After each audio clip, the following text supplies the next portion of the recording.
कुछ तरीके बताते हैं भगवान शिव को प्राप्त करने का। सावधानतया शृणु। जब कोई विशेष बात बताई जाती है तो वहां पर सूत जी कहते हैं सावधान होकर के सुनो। घर में भी कोई बात हो सावधान, फिर कोई बात कही जाती है तो ऋषि कहते हैं सावधानतया शृणु। ये बड़ी अद्भुत बात कह रहे हैं, इसे ध्यान पूर्वक सुनो।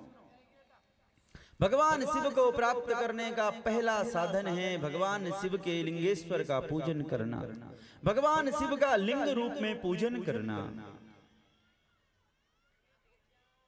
जो भी जीव, जो भी मनुष्य भगवान शिव का नित्य पार्थिवेश्वर बना करके, लिंग रूप बना करके भगवान का पूजन करता है, उस पर भगवान शिव की अति शीघ्र कृपा होती है।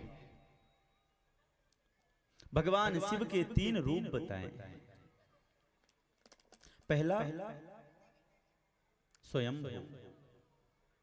जो शिवलिंग स्वयं प्रकट हुए हों, जो स्वयं साक्षात शिव हैं। ज्योतिर्लिंग को कोई केवल पत्थर की मूर्ति नहीं मानना चाहिए, वह तो स्वयं स्वयंभू भगवान शिव स्वयं विराजमान हैं वहां पर।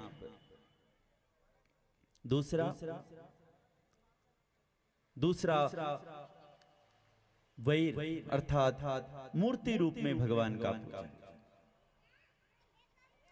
और तीसरा भगवान का पूजन बताया है कि जहां भी आपका भाव बने वहीं उसी पत्थर को शिव मान करके पूज लो, उसी में शिव विराजमान हो जाएंगे, क्योंकि हर कण में शिव विद्यमान हैं। तो ऋषियों ने पूछा कि महाराज आप जो ये शिवलिंग का पूजन करने के लिए कह रहे हैं, धराधाम पर सबसे पहले शिवलिंग का पूजन किसने किया? सबसे पहले ये किसे प्राप्त हुए? कृपा करके वह कथा कहें। तो अब सूत जी महाराज कथा कह रहे हैं और यही कथा ब्रह्मा जी नारद जी से कह रहे हैं। ब्रह्मा जी कहते हैं नारद जी से कि हे नारद, एक बार की बात है, सृष्टि अभी नई नई चलनी चालू हुई थी, सृष्टि का अभी नया नया क्रम चालू हुआ था। अभी अभी मनु शत्रुपा का जन्म हुआ और उन्होंने मैथुनी सृष्टि प्रारंभ की। उसी समय मेरे मन में अभिमान हुआ कि देखो मैंने कितनी सुंदर सृष्टि बनाई है और कितनी व्यवस्थित तरीके से चलने लग गई है। एक दिन मैं अभिमान से भरा बैठा था, खुद के बनाए हुए इन चित्रों को मैं देख रहा था। उसी समय मेरे पास कुछ देवता आए और देवताओं ने प्रश्न किया कि हे ब्रह्मा जी, हे पितामह, हमें संसार में किसकी पूजन करनी चाहिए, किसका पूजन करना चाहिए जिसके पूजन करने से यथाशीघ्र मनोकामना पूर्ण,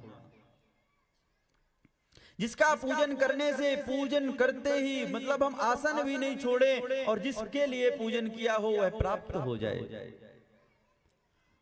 ऐसा कौन सा देव है, ऐसा कौन सा तत्व है?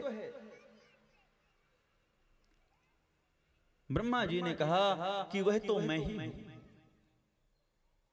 मेरा पूजन करो, मैं ही इस संसार में पूजन योग्य हूं। देवताओं ने कहा पितामह बुरा ना माने, पर आपका जन्म तो विष्णु जी से हुआ है और संसार कहता है, सभी देवताओं का भी यही मत है कि पूजने योग्य तो नारायण है। तो आप बताएं कि आप दोनों में श्रेष्ठ कौन है, हम किसका पूजन करें, किसको श्रेष्ठ माने? ब्रह्मा जी ने कहा कि तुम्हें बनाया किसने? देवताओं ने कहा इसमें कोई पूछने की बात है महाराज, आपने बनाया है।